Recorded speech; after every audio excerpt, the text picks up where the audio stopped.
నమస్కారం. ధ్యాన విద్యార్థి కార్యక్రమానికి స్వాగతం, సుస్వాగతం. ఇవాళ మనం ధ్యాన విద్యార్థి ఈ ప్రోగ్రాంలో యూత్ సంబంధించిన విషయాలు మాట్లాడుకుందాం. మరి యూత్ ఎన్నో ఛాలెంజెస్ని ఫేస్ చేస్తున్నారు. మరి యూత్కి ఎన్నో స్ట్రెస్ లెవెల్స్లో వాళ్ళు ఉంటున్నారు. మరి అలాగే వాళ్ళ ఎడ్యుకేషన్ సిస్టమ్ ఎలా ఉంది, ఎడ్యుకేషన్ సిస్టమ్ మూలంగా వాళ్ళ మీద వచ్చే ప్రభావం ఎలా ఉంది, ఈ అంశాలపైన ఇవాళ మాట్లాడుకుందాం. ఇవన్నీ విషయాలు మాట్లాడడానికి మనతో పాటు ఉన్నారు సీనియర్ పిరమిడ్ మాస్టర్, మన గెస్ట్ ఎంఎల్ రామ్ గారు. సో ఆయన మరి ఎన్నో ట్రైనింగ్ అండ్ కౌన్సిలింగ్ సెషన్స్ చేశారు 1994 నుంచి. He is a certified NLP trainer, అలాగే టీఏ ప్రాక్టీషనర్ కూడాను, అలాగే హోలిస్టిక్ లైఫ్ కోచ్ కూడాను. అలాంటి వ్యక్తిత్వం ఉన్న వ్యక్తితో మనం ఇవాళ ఇంటర్వ్యూ చేస్తున్నామంటే మన సౌభాగ్యాన్ని చెప్పుకోవాలి. నమస్తే సార్, వెల్కమ్. నమస్తే సార్. ఎస్ సార్, మనం ఇవాళ యూత్ అనే అంశంపైన మాట్లాడుకుంటున్నాం. మరి యూత్ ఎన్నో ఛాలెంజెస్ ఫేస్ చేస్తున్నాయి. మరి అలాంటి ఛాలెంజెస్ ఏమేమి ఫేస్ చేస్తున్నారో మీరు చెప్తారా? యూత్ అంటేనే ఇప్పుడు మనం ఒక పదాలు ఎక్కువ వాడుతుంటాం సార్. యూత్ ఆర్ యూజ్లెస్ అనే పదం ఎక్కువగా వాడుతూ ఉంటాం. ఓకే. యూత్ ఆర్ యూజ్లెస్ కాదు, youth are used less. Okay, that is చాలా మై అద్భుతంగా చెప్పారు. Understanding. That is youth are used less. Used less. Okay. వాళ్ళను వాళ్ళు సరిగ్గా వాడుకోవట్లేదు, వాళ్ళ దాన్ని మిగతా వాళ్ళు కూడా సరిగ్గా వాడుకోవట్లేదు. ఓకే. అది తెలియక యూత్ ఆర్ యూజ్లెస్ అనేటువంటి బ్రాండ్ ఇమేజ్ ఫామ్ చేశారు. ఎస్. సో దానికి రీజన్ ఏంటి, యూత్ ఎదుర్కొంటున్న ఛాలెంజెస్ ఏంటివి అనేది డిస్కస్ చేద్దామన్నారు కాబట్టి, సో ఇందులో మూడు సర్కిల్స్ ఉన్నాయి సార్. ఓకే. నేను, నా కుటుంబం, నా సమాజం.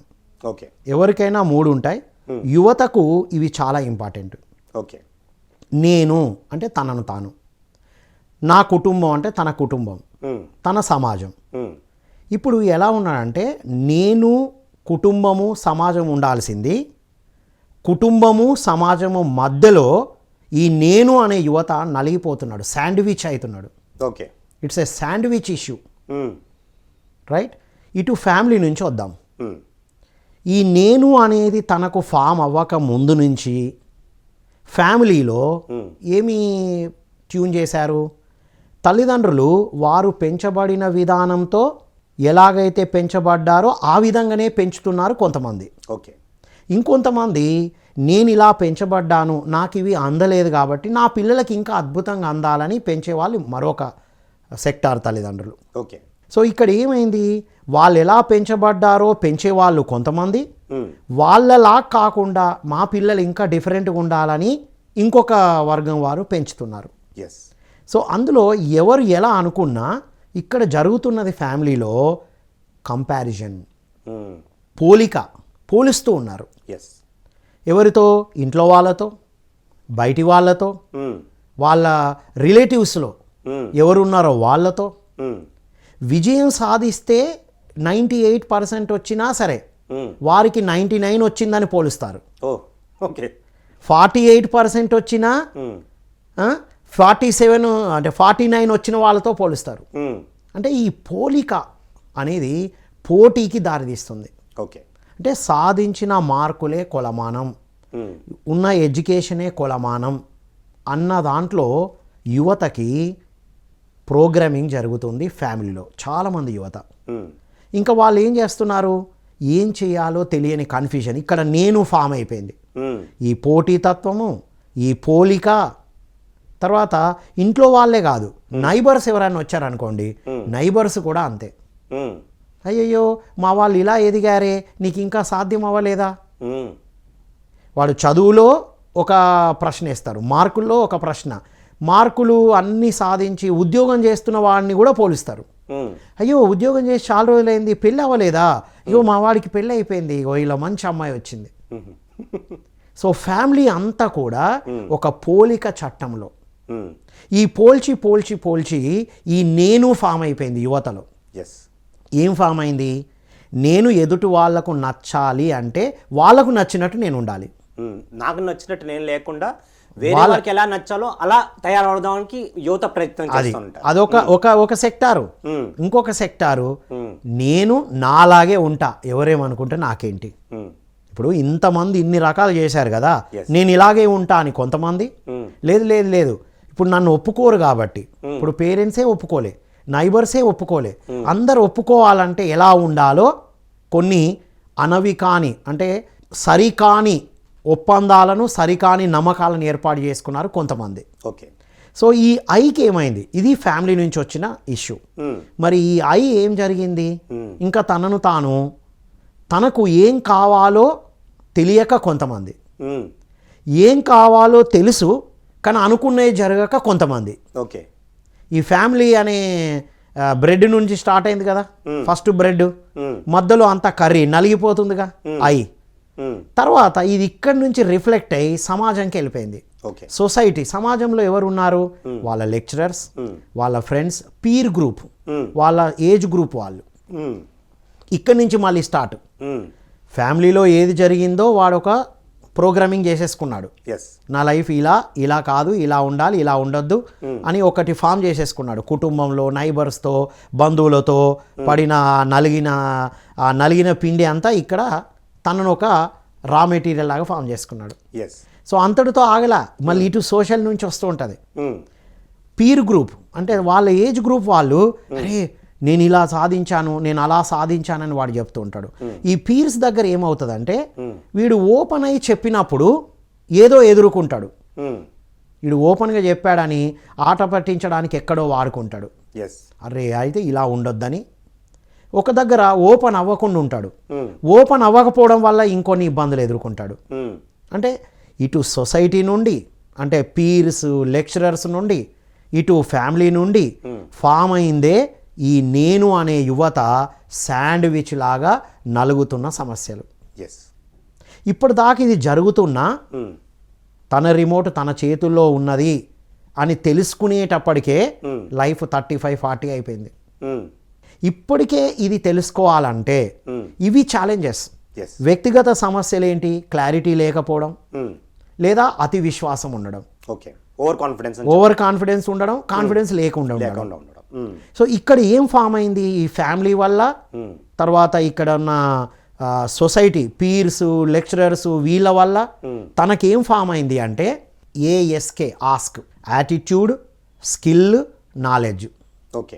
ఏం యాటిట్యూడ్ ఫామ్ అయింది, ఎలా ఉండొద్దో, ఎలా ఉండాలో తను ఓన్గా కాదు, ఫ్యామిలీ నుండి చూసి, సొసైటీ నుండి చూసి ఒక యాటిట్యూడ్ ఏర్పాటు చేసుకుంటాడు. ఓకే. ఏం యాటిట్యూడ్ ఏర్పాటు చేసుకునే అవకాశం ఉంది, 4 ఏదైనా చేసుకునే అవకాశం ఉంది.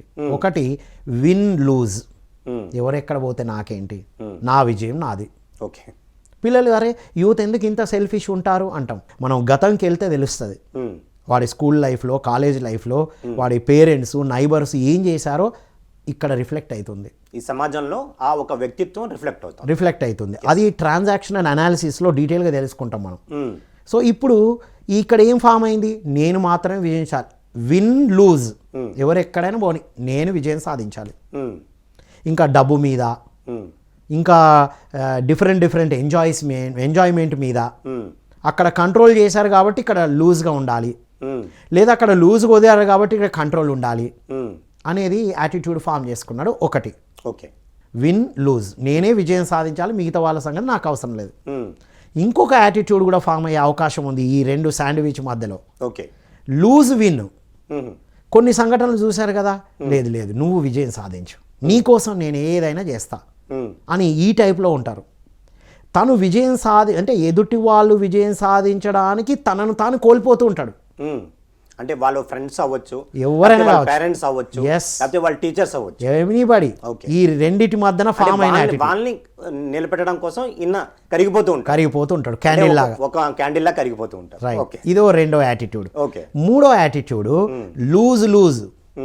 నేను విజయం సాధించకపోయినా మంచిదే, వేరేటోరు ఎవ్వరు విజయం సాధించకుండా నేను నా స్వాయశక్తిలా కృషి చేస్తా అని ఇంకా ఎవరిని ఎదగనివాడు, తను ఎదగడు. అంటే ఒక మంగమ్మ శబ్దంలా పట్టేస్తాడు అంతే. ఈ 3 రకాల యాటిట్యూడ్స్ ఇక్కడ ఈ సొసైటీ అండ్ ఫ్యామిలీ వల్ల ఏర్పడిన ఐలో వస్తాయి. ఓకే, మరి ఇప్పుడు ఇంకొకటి కూడా ఉంది. ఇప్పుడు కాంపిటీషన్ కాదు, కొలాబరేషన్. కాంపిటీషన్ అనేది లేదు, కొలాబరేషన్. సర్వైవ్ లేదు, ఇప్పుడు థ్రైవ్. నా దగ్గర ప్రెజెంటేషన్ ఉంది, మీ దగ్గర యాంకరింగ్ స్కిల్ ఉంది, మన ఇద్దరం కలిసి ఈ ప్రోగ్రామ్ వస్తుంది. అంతేగాని నేనే అన్నీ ఉన్నాయనుకున్న రాంగే, నాకు లేవు అనుకున్న రాంగే. ఈ మూడిట్లో అది ఫామ్ చేసుకున్నాడు ఐ అనే యువత, నాలో ఇది అని. ఇంకొక 4వ అద్భుతమైన వర్షన్ ఏంటంటే విన్ విన్. నేను విజయం సాధించాలి, అందరం కలిసి విజయం సాధించాలి. ఎస్. ఎదుటి వాళ్లకు నేను సహకరిస్తే ఎదుగుతా అనేది మిస్ అయిపోయాడు. ఎస్. ఎందుకంటే ఇక్కడ పోల్చాడుగా, చిన్నప్పుడే చెప్తారు, నువ్వు డబ్బులు వృధా చేస్తున్నావు, ఫ్రెండ్స్కి ఇస్తున్నావు. ఎందుకు వీడు ఫ్రెండ్స్కి ఇస్తున్నాడు? ఇక్కడ నువ్వు కంట్రోల్ చేసి ఉంటావు, నువ్వు ఎక్కడ ఇంపార్టెన్స్ ఇచ్చి ఉండవు ఫ్యామిలీలో. అక్కడ ఫ్రెండ్స్ దగ్గర అప్రిషియేట్ చేస్తుంటాడు వాడిని, అరే నువ్వు గ్రేట్ రా, నీలో టాలెంట్ ఉందిరా, నిన్ను గుర్తించట్లేదు అని వాడు కొంచెం బూస్ట్ చేస్తాడు, అంటే గుర్తిస్తాడు తన టాలెంట్ని. అక్కడ వాడి కోసం ఏదైనా చేస్తాడు. అంటే ఫ్యామిలీలో ఏదైతే మిస్ అయిందో అది ఫ్రెండ్స్లో కానీ బయట ఎక్కడ కానీ దొరికినప్పుడు వాళ్ళకు ఎక్కువ ఇంపార్టెన్స్ ఇస్తాడు. మొబైల్ చాలా వాడుతున్నారు మా పిల్లలు అని చెప్తూ ఉంటారు చాలామంది పేరెంట్స్. ఎందుకు మొబైల్ ఎక్కువ వాడుతున్నాడు అంటే వీడు మాట్లాడితే వినే వాళ్ళు ఎక్కువ ఉన్నారు కదా బయట.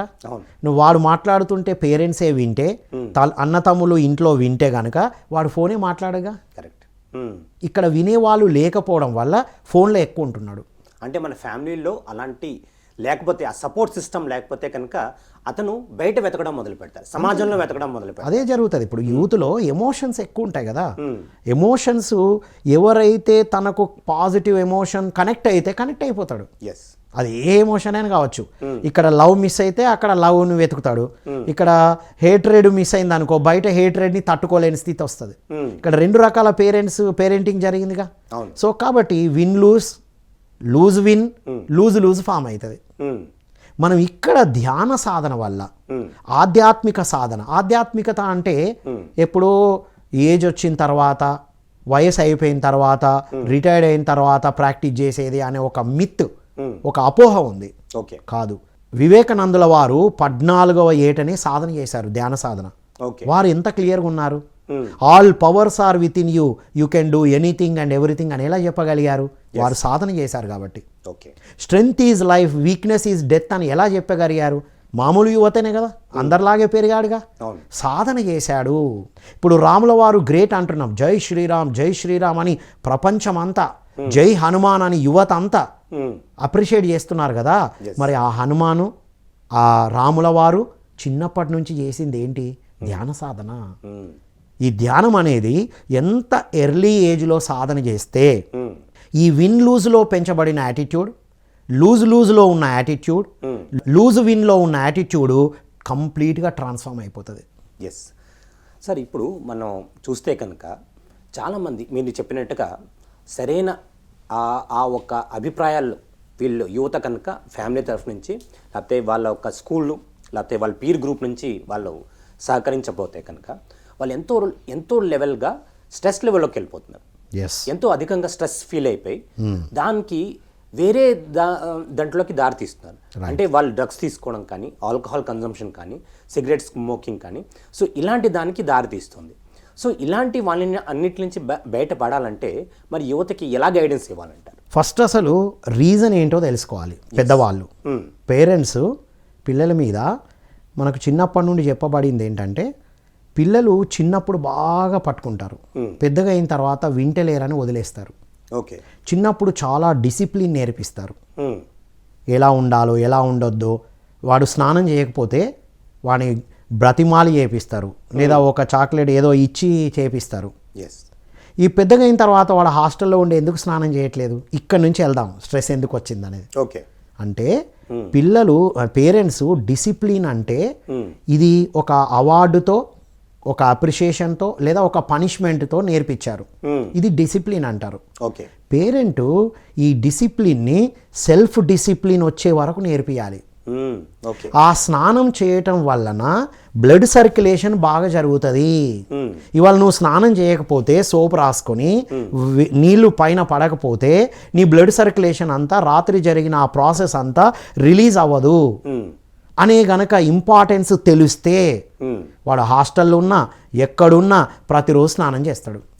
అంటే పేరెంట్స్ డిసిప్లిన్ నేర్పించారు తప్ప అది సెల్ఫ్ డిసిప్లిన్ వచ్చే వరకు శిక్షణ ఇవ్వాల. అది ఒత్తిడికి దారితీసింది. స్నానం చేయి, నువ్వు పొద్దున్న లేవవు, నువ్వు స్నానం చేయవు, ఆ పక్కింటి అమ్మాయిని చూసి నేర్చుకో, ఈ పక్కింటి అబ్బాయిని చూసి నేర్చుకో అనేటప్పటికీ, అంటే నేను పక్కింటి వాళ్ళలాగా లేను, నా తమ్ముళ్ళలాగా నేను లేను, మా అక్కలాగా నేను లేను, అంటే నేనులాగా లేను, అంటే నేనులాగా ఉంటే వాళ్ళు ఇష్టపడట్లేదు. ఓకే. ఇప్పుడు తను ఎలా ఉన్నాడో తనకు తాను ఇష్టం లేదు. ఇప్పుడు ఇక ఎదుటి వాళ్ళకు నచ్చినట్టు ఉండలేక, తనకు తాను ఉండలేక ఒత్తిడి ఎదుర్కొంటున్నాడు. వాళ్ళకి అగెనిస్ట్గా కూడా వెళ్ళిపోతారు. ఎస్, వాళ్ళు ఇలా స్నానం చేయమని చెప్పారు కదా, వీళ్ళు స్నానం చేయమని చెప్పారు కదా, నేను స్నానం చేయను, నేను అసలు వాళ్ళు ఏం చెప్తే దాని అగెనిస్ట్గా ఉంటాను. కొంతమంది ఎలా తయారవుతారు? ఎస్, అదే సార్, మన దగ్గర పేరెంటింగ్ దగ్గరనే ఉంటుంది అంతా కదా. ఇప్పుడు మా అమ్మాయి ఎగ్జాంపుల్ చెప్తాను సార్. మా అమ్మాయి చిన్నప్పుడు పిల్లలు ఆటలు ఆడుతూ చేయి కడుక్కోరు, తినాలంటే టక్మని వచ్చి తినేస్తారు. మా అమ్మాయికి నేను టెక్నిక్గా ఒక ప్లాన్ చేశా. బేటా మనం షేక్ హ్యాండ్ వాష్ చేద్దాం, కమాన్ షేక్ హ్యాండ్ వాష్. నేను సోప్ పెట్టుకొని ఇద్దరం షేక్ హ్యాండ్ ఇచ్చుకుంటూ ఇలా చేయి వాష్ చేయడం నేర్పించా చిన్నప్పుడే. షేక్ హ్యాండ్ వాష్ అంటే ఆటలాగా ఉంది ఆ అమ్మాయికి. అలా అలా అలా అలా హ్యాండ్ వాష్. ఇప్పుడు తను ఎక్కడైనా ఉండని అని సార్, ఇప్పుడు నిన్న కూడా చెప్తుంది ఆ అమ్మాయి, డాడీ నువ్వు ఆ రోజు నేర్పించినావు, ఈ రోజు నేను హ్యాండ్ వాష్ చేయకుండా మా ఫ్రెండ్స్ని చూస్తే నాకు పిచ్చెక్కుతుంది, హ్యాండ్ వాష్ చేయకుండా తింటున్నారు డాడీ. ఈ అమ్మాయి ఇప్పుడు ఖచ్చితంగా ఇప్పుడు కూడా హ్యాండ్ వాష్ చేసుకుంటుంది. అంటే ఏంటి, డిసిప్లిన్ నేర్పలే, నేను సెల్ఫ్ డిసిప్లిన్ వరకు తీసుకెళ్ళడం జరిగింది. సో ఈ ఒత్తిడి రావడానికి కారణం ఏంటంటే, ఈ చేయమని చెప్పారు కానీ ఎందుకు చేయాలో చెప్పలేదు. రైట్, ఫోన్ మాట్లాడొద్దు అంటున్నారు తప్ప ఫోన్ పక్కన పెట్టినాను, అద్దా ఏంటి సంగతి నీది, కాలేజీలో ఏం జరిగింది, ఇంటర్మీడియట్లో ఏం జరిగింది. ఒక మేడం గారు హై క్యాడర్లో ఉన్న ఒక మేడం ఫోన్ చేశారు నాకు. మా అబ్బాయి ఇంటర్మీడియట్ చదువుతున్నాడు, చాలా ఇష్యూస్ ఉన్నాయండి, మీరు కౌన్సిలింగ్ చేయాలి. నేను అన్నాను, అబ్బాయి విషయం పక్కన పెట్టండి, ముందు మీరు మీ సార్ ఇద్దరు రండి, ముందు మీతో మాట్లాడతాను అన్నాను. లేదు సార్ మేము చాలా బిజీ సార్, నేను బిజీ, మా ఆయన అంతకన్నా బిజీ. మీరిద్దరు బిజీ అయినాక మీ పిల్లవాడికి ఆటోమేటిక్గా సమస్యలు ఉంటాయి కదండి. మీకు నేనైతే టైం ఇవ్వలేనండి, మీరిద్దరు వస్తే ఏమైనా మాట్లాడతాను, రాకపోతే జూమ్లోనో ఆన్లైన్లోనో జాయిన్ అవ్వండి. లేదు సార్ ఆయన చాలా బిజీ, ఆయన టైం ఇవ్వడు. ఈమె తపన పడుతుంది. మళ్ళీ ఫోన్ చేశారు, మళ్ళీ ఫోన్ చేస్తే నేను ఒకటే అడిగా, మా వాడు పొద్దున్న లేవడు, ఏవేవో అలవాట్లు ఉన్నాయి, ఎట్లా తెలిసింది మీకు, ఎవరో చెప్పిండ్రు. అంటే ఏంటి, సరే ఇప్పుడు నేను అడిగాను, ఇది ఒత్తిడికి నివారణకి ఎలా పనిచేస్తుందో చూడండి. సరే మేడం, మీ వాడు పొద్దున్న లేవలేదు, మరి వాడి రూమ్కి వెళ్ళి నానా ఏమైంది, బాగుందా హెల్త్, ఎందుకు లేవలేకపోయావు అని మీరు ఎప్పుడైనా వెళ్ళారా రూమ్కి? రూమ్కి ఎట్లా వెళ్తాం, మరి మీకెట్లా తెలుస్తుంది, వాడు రాత్రి నిద్రపోయాడా, రాత్రంతా ఏం చేశాడు తెలియదు, పొద్దున్న లేవని సంగతే మీరు చెప్తున్నారు. వెళ్ళి వాడికి ఏం కావాలి, ఏం జరిగింది దగ్గర కూర్చొని మాట్లాడండి, చెప్తాడు కదా.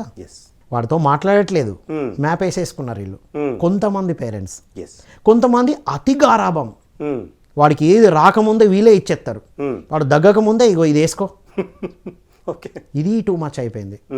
ఇక్కడ ఒత్తిడికి కారణం ఏంటంటే సార్, వాళ్ళకి అందాల్సింది, బాడీకి అందరు అన్ని ఇస్తున్నారు, బాడీకి ఏం కావాలి, మంచి బట్టలు కావాలి, సూపర్ ఇస్తున్నారు.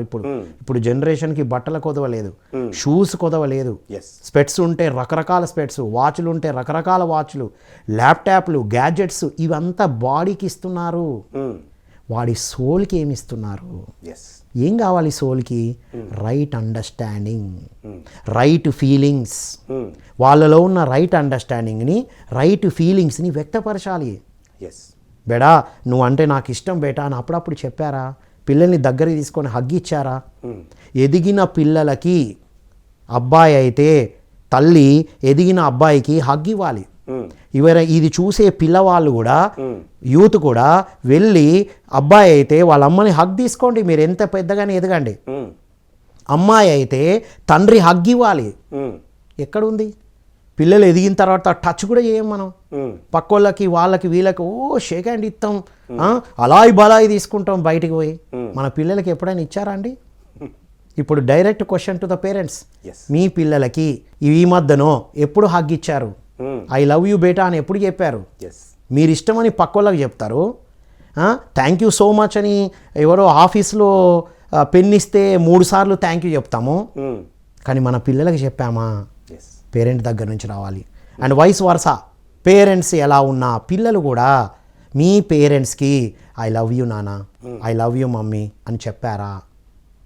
సోషల్ మీడియాలో పెడుతున్నాం, ఎందుకు పెడుతున్నాడు? డైరెక్ట్ ఎక్స్ప్రెషన్, ఏదైనా ఎమోషన్స్ పంచుకోవడానికి వేదిక ఉంది. ఇంట్లో లేదే, ఇంట్లో ఎన్విరాన్మెంట్ ఉంటే అటు వెళ్ళరుగా. నాకెవ్వరు ఐ లవ్ యూ చెప్పట్లేదు ఇంట్లో.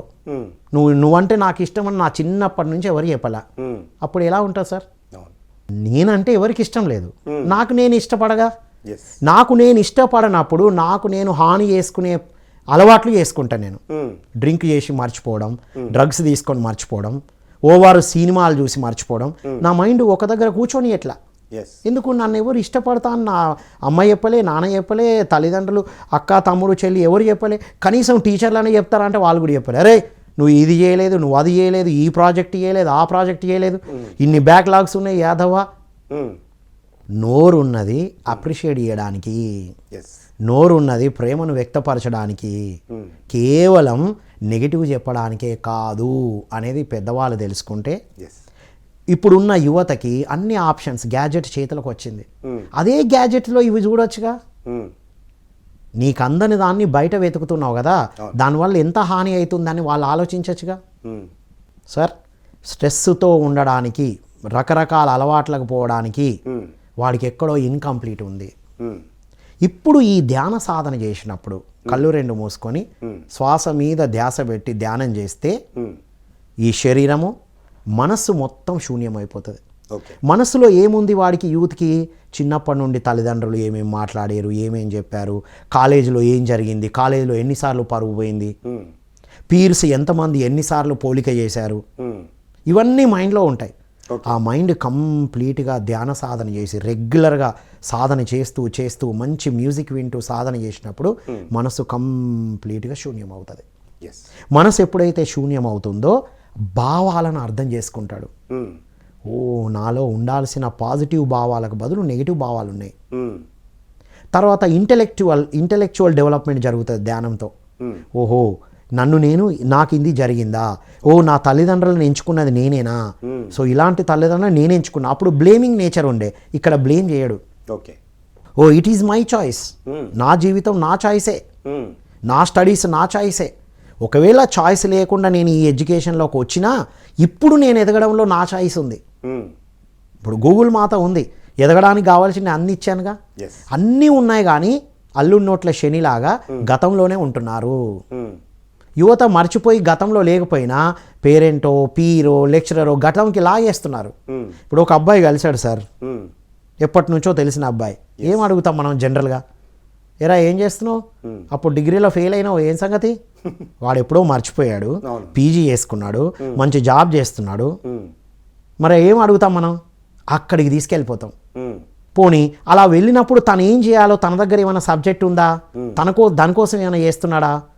చదువుతున్నప్పుడు చదువు మెషిన్, తర్వాత జాబ్లో జాయిన్ అయితే జాబ్ మెషిన్.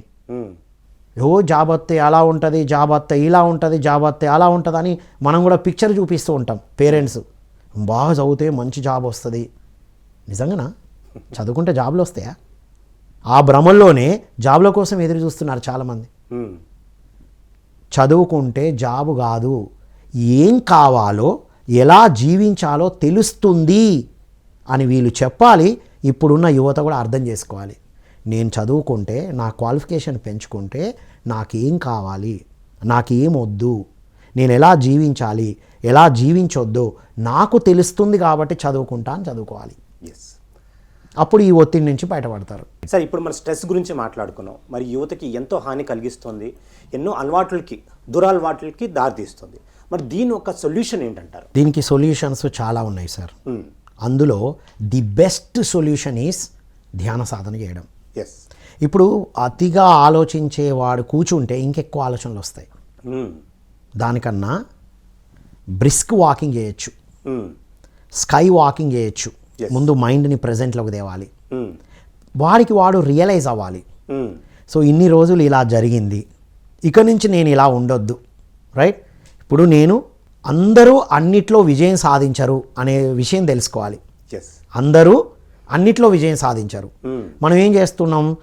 నేను దీంట్లో విజయం సాధించలే అని దేంట్లో విజయం సాధించిన వాళ్ళని పోల్చుకుంటున్నాం.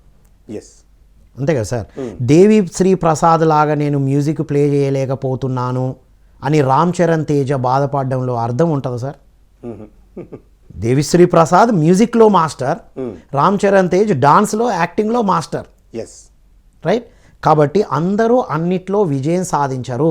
నేను ఎందులో విజయం సాధించినా నేను గ్రేట్ అని తనను తాను సెల్ఫ్ లవ్ని పెంచుకోవడానికి ధ్యానం. ధ్యానం అంటే కళ్ళు రెండు మూసుకొని శ్వాసను గమనిస్తూ విట్నెస్తో ఉండడం. దీనికి చక్కని ఒక మంచి సంగీతం వింటూ, లేదు వీలైతే ప్రకృతిలో, ఇప్పుడు ట్రెక్కింగ్ చాలా ఇష్టం మన యువతకి. ట్రెక్కింగ్కి వెళ్ళండి. ఆ ట్రెక్కింగ్కి వెళ్ళి ఆ కొండ మీద, ఆ బండ మీద కూర్చొని సైలెంట్గా ఏమైనా రానియండి, అలా గమనించండి. మీకు తెలుసా సార్, వాళ్ళు కనుక కళ్ళు మూసుకొని కూర్చుంటే ఆ ఆలోచనలను దాటితే వాళ్ళలోని ఇన్నర్ పవర్ అద్భుతంగా బయటకు వస్తుంది. సో చిన్నప్పుడు right part of the brain బాగా యాక్టివ్గా ఉండేది. Right part of the brain 5th class లోపు. అందుకే ఫాస్ట్గా నేర్చుకున్నాడు, ఫాస్ట్గా గుర్తుంది. ఏజ్ పెరుగుతున్నా కొద్దీ, క్లాస్ పెరుగుతున్నా కొద్దీ left part of the brain active అయిపోయింది. లాజిక్ ధ్యాన సాధన చేయడం అంటే back to our right part of the brain.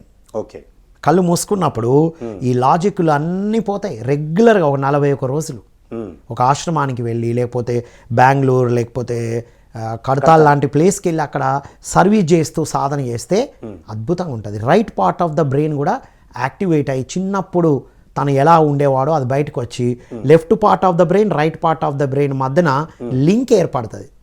ఇప్పుడు లింక్ మిస్ అయిపోయాడు. Right part of the brain ఎలా వాడుతున్నాడు అంటే భయపడడానికి వాడుతున్నాడు. రేపు నేను ఎగ్జామ్ రాస్తున్నా, నాకు చదివినే వస్తాయో రావో, రాకపోతే ఎట్లా, నా మొహం ఎలా చూపించాలి అని ఈరోజే మత్తులో ఉండిపోతున్నాడు. మత్తులో ఉంటే అయిపోయింది అనుకున్నదా? That is a temporary solution for the permanent problem. Suicide అయినా, బ్యాడ్ హ్యాబిట్స్ అయినా temporary solution for the permanent problem. ఇవన్నీ తట్టుకోలేక సుసైడ్ చేసుకోవాలనుకుంటాడు. సుసైడ్ అంటే ఏంటి? Temporary solution. It's a temporary. కాబట్టి ధ్యానం చేసినప్పుడు మనస్సు శూన్యమైనప్పుడు తన భావాలను అర్థం చేసుకుంటాడు, తన మైండ్ని అర్థం చేసుకుంటాడు, తనను తాను అర్థం చేసుకుంటాడు. తనను తాను అర్థం చేసుకొని తను తనలాగా జీవించడానికి ధ్యానం ఒక్కటే మార్గం. దానికి మైండ్ శూన్యం అవ్వాలంటే కొద్ది రోజులు అఫర్మేషన్ చేయొచ్చు, కానీ ఎంత సైలెన్స్లో ఉంటాడో అంత అద్భుతంగా తన ఒత్తిడి నుంచి బయటపడతాడు. ఈ sandwich issues family and society నుంచి ఫామ్ అయినవి కూడా తనను తానే ఛేదించుకొని పడగలుగుతారు. సార్, ఎంతో అద్భుతంగా మీరు అసలు విద్యార్థులు ఎలా ఉండాలి, యూత్ ఎంపవర్మెంట్ అంటే ఏంటి, మరి ఈ రోజుల్లో యూత్ ఎలాంటి ఛాలెంజెస్ ఫేస్ చేస్తుంది, దాని ఒక సొల్యూషన్ ఏంటి అని చాలా అద్భుతంగా చెప్పారు. మీకు ఎంతో కృతజ్ఞతలు sir. Thank you so much sir. ఇదండి ఇవాళ ధ్యాన విద్యార్థి ప్రోగ్రాం. మళ్ళీ ఇంకో ఎపిసోడ్లో కలుసుకుందాం. అంతవరకు సెలవు.